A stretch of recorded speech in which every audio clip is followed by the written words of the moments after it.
The Sith. Are they truly evil, or is their philosophy a twisted path to a different kind of good? It's easy to dismiss them as mustache-twirling villains, cackling, lightning-wielding tyrants who thrive on chaos and suffering. We see Darth Vader strangle Imperial officers for failure, Darth Sidious dissolve the Senate to crown himself emperor, and Darth Maul carve a path of destruction across Tatooine. But to reduce the Sith to mere evil is to ignore the seductive logic at the heart of their worldview. A philosophy built not on random cruelty, but on principles of self-mastery, ambition, and rejection of what they see as the Jedi's suffocating hypocrisy. In a galaxy where the good Jedi Order turned a blind eye to Republic corruption, where peacekeepers became generals, and where emotion was labeled a weakness, the Sith offered a radical alternative. Embrace your desires, master your power, and shape the galaxy to your will. This is not to justify their crimes, but to confront an uncomfortable paradox. Could the Sith's darkness be a distorted reflection of a genuine longing for freedom? Freedom from the Jedi's rigid dogma? Freedom from the galaxy's endless compromises? Freedom to be fully human?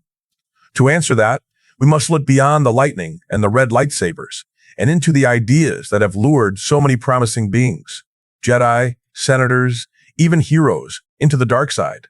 Let's start with the core of Sith philosophy, self-mastery.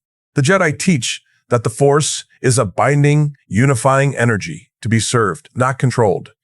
Yoda tells Luke Skywalker in The Empire Strikes Back, "Do or do not. There is no try," framing the Force as a partner that requires humility. The Sith reject this outright. For them, the Force is a tool to be mastered, a source of power that flows from within, from passion, from anger, from the very emotions the Jedi demand to be suppressed. Darth Sidious, in Revenge of the Sith, explained it to Anakin. The dark side is a pathway to many abilities some consider to be unnatural. It is not about serving the Force. It is about making the Force serve you.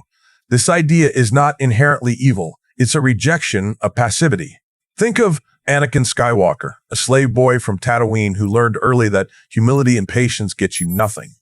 As a slave, he watched his mother suffer, powerless to help, until he won his freedom with a pod race, using skill and ambition, not Jedi calm. The Sith's promise of self-mastery spoke to that part of him. Why accept powerlessness when you can seize control? When the Jedi told him to let go of his fear for Padme, the Sith told him to use that fear, to turn it into the power to save her. Anakin's fall was not a choice to be evil. It was a choice to reject the Jedi's acceptance of loss, to cling to the only philosophy that promised he could protect the ones he loved. That is the Sith's first temptation. They validate the anger and fear we all feel when the world fails us and offer a way to turn that pain into strength. Then there is the Sith's reverence for ambition, a trait the Jedi dismiss as a path to greed. The Jedi Order is a hierarchy built on obedience. Padawans follow masters, masters follow the council, and no one questions the status quo. To aspire to more, to challenge the council, to seek greater power is labeled arrogance. The Sith, by contrast, see ambition as the engine of progress. Darth Bane, the Sith Lord who established the rule of two, one master, one apprentice, to end Sith infighting, wrote in his Rule of Two manifesto, "Ambition is not a sin. It is the fire that drives evolution." The Jedi fear it because it threatens their control. They want a galaxy of sheep, not wolves. Bane's logic is cold but consistent. The galaxy is a cruel place, and only the strong deserve to lead. Consider Dooku Count, once a Jedi master revered for his wisdom. He left the Jedi Order not because he loved evil, but because he hated the Republic's corruption. Senators taking bribes, Jedi ignoring slave labor on Outer Rim worlds, the Order turning a blind eye to injustice in the name of peace. The Sith offered him a way to act, to burn down the corrupt system and build something new. In The Clone Wars Season 2, Dooku tells Obi-Wan, "I am not a tyrant. I am a revolutionary. The Republic is dying, and I will be the one to bury it." Was Dooku evil? Or was he an idealist who chose the wrong tools? His ambition was not to rule for power's sake, but to save the galaxy from itself. A goal he shared with the Jedi, but by means they refused to accept. The Sith's genius lies in this. They take noble aspirations, justice, protection, progress, and twist them into justifications for cruelty. They don't ask you to abandon your ideals. They ask you to abandon your moral limits. The Sith also exploit a critical flaw in the Jedi's moral framework, their denial of emotion. The Jedi teach that love, anger, and grief are dangers to be suppressed. Anakin is told to hide his love for Padme. Ahsoka is scolded for feeling anger at the Jedi Council's betrayal. Even Obi-Wan is urged to let go of his grief for Qui-Gon Jinn. The Sith say this is a lie. Emotion is not a weakness. It is what makes us alive.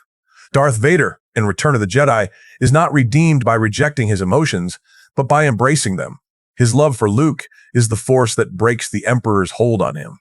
The Sith's philosophy here is almost humanist. They argue that the Jedi's quest for detachment turns them into cold, unfeeling beings who care more about rules than people.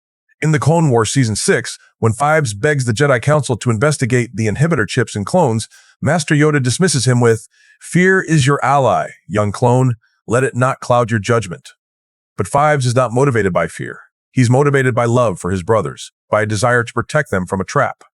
The Jedi's refusal to acknowledge that emotion blinds them to the truth. The Sith, by contrast, would have listened to Fives, not out of kindness, but because his anger and love were sources of motivation. They understand that emotion is a weapon, and the Jedi's refusal to wield it makes them vulnerable.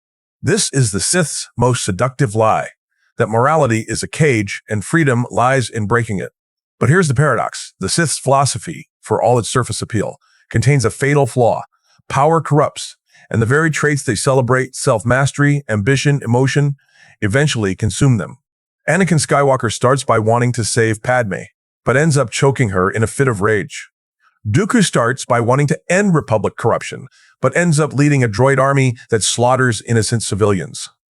Darth Bane starts by wanting to save the Sith from themselves, but ends up killing his own apprentice to maintain control. The Sith's mistake is believing that power can be used only for good, that they can wield anger without being consumed by it, that they can chase ambition without becoming greedy, that they can master the Force without it mastering them. This is the lie at the heart of their worldview. They see themselves as exceptions to the rule, as strong enough to handle the dark side's temptation. But no one is. The dark side is not a tool. It is a poison.